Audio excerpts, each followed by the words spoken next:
Everyone, প্রচুর গরম পড়ে গেছে। অনেকেই জানি আমি কিটো ক্র্যাশ ডায়েট ফলো করে নিজের ওয়েট লস করতে চাও।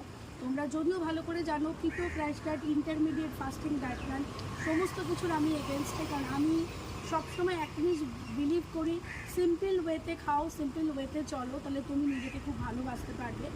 প্রচুর গরম পড়ে গেছে, তো যারা এই ধরনের ডায়েট প্ল্যান ফলো করে নিজের ওয়েট লস করতে চাও প্লিজ স্টপ করো।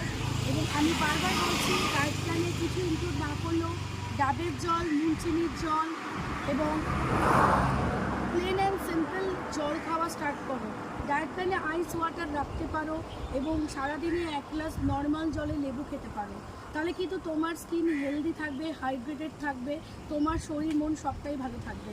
নাহলে এই গরমকালে কিন্তু সবথেকে যেটা বড় প্রবলেম হচ্ছে, বডি কিন্তু এনার্জি পাচ্ছে না। বডিকে এনার্জি দিতে গেলে কিন্তু এই 4টে ড্রিঙ্কসের মধ্যে।